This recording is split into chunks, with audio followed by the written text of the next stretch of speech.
Karibu tena mpenzi msikilizaji wa Ajira Update. Ni wasaa mwingine tena tunaendelea kupokea maoni kwa njia ya comment ama maswali ya namna yoyote ile ama ushauri wa namna yoyote ile kuhusiana na ajira. Na leo hii tumepokea comment ambayo ni mtu anatamani ajue kitu fulani na ni ndugu yetu kabisa kwenye channel yetu. Ngoja tu review comment yake hapa. Anaitwa Geoffrey Freddy, anasema kaka, mfano zimetoka ghafla nafasi za polisi. Nikijiunga na cheti cha form 4 ila cheti cha form 6 kipo shule mbali. Je, nikiajiliwa mbeleni naweza kuja kukitumia tena cheti cha form 6? Kwa bahati nzuri kuna ndugu yetu mmoja hapa anaitwa Abdukadil, ni ndugu yetu sana huyu. Amemjibu akasema ya kwamba unaweza hata kuombea hicho cha form 6 katika maombi. Panatakiwa no ya mtihani tu, ila swala lako ni ndio unaweza. Amemjibu Abdukadil, anamwambia kwamba unaweza kuombea hicho cha form 6, unaweza kutumia form 6 maana inayohitajika ni namba yako tu. Yes. Sasa ninamjibu pia, aliyemjibu ni Abdukadil, pia na mimi nitamjibu kutokana na uelewa wangu ili tuweze kuelewana vizuri. Lakini usisahau ya kwamba hii channel tumetengeneza mahususi kwa ajili ya kushare ideas. Kwa hiyo kama unaona na wewe unajibu zuri zaidi aliyolitoa Abdukadil, unaweza comment chini ili tuendelee kujifunza. Lakini pia na mimi nitashare maoni yangu, nitajibu kutokana na uelewa wangu pia. Ndugu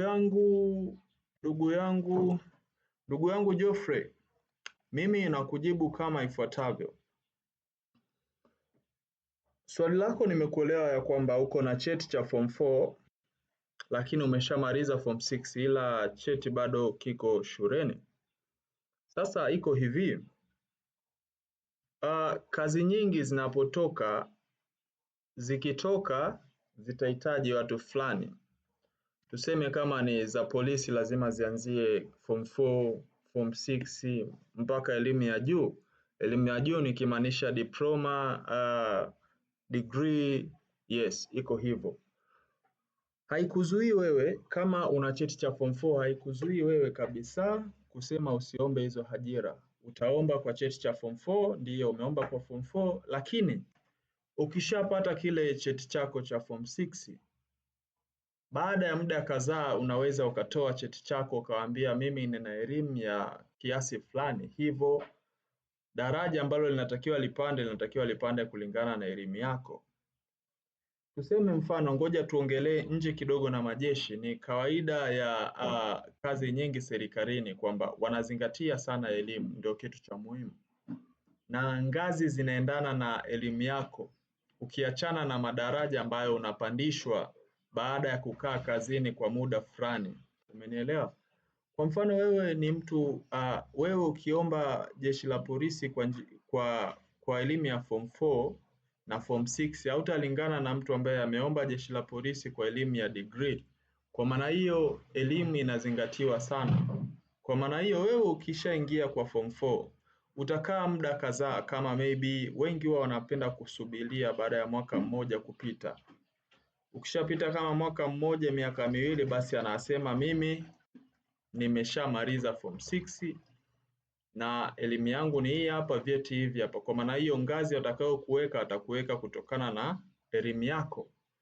Ndio iko hivyo sana. Ndio maana unaona watu wengi walioko serikalini, wengi wanatamani kuwa wanapambana wajiendeleze kuongeza elimu zao. Kwa nini? Wanajua wakiongeza elimu ngazi itapanda kutokana na elimu alionayo. Nadhani nimekujibu vizuri. Alivyokujibu Abdukadil pia ni sahihi. Kwa hiyo kama kuna mtu ambaye anajibu sahihi zaidi ambalo tumeyatoa mimi na Abdukadil, basi comment chini. Karibu tena kwenye channel yetu Ajira Update. Na rudia tena, hii channel ni kwa ajili ya kubadilishana mawazo, kuhitaji uelewa wa vitu mbalimbali, maana kila mtu ana uelewa wake na kila mtu anavijua vitu fulani kwa wakati wake, na kila mtu ana watu waliomzunguka ambao wapo kwenye system. Kwa maana hiyo tuendelee kushare idea ili watu wengine waweze kujifunza na kufahamu pia. Chao.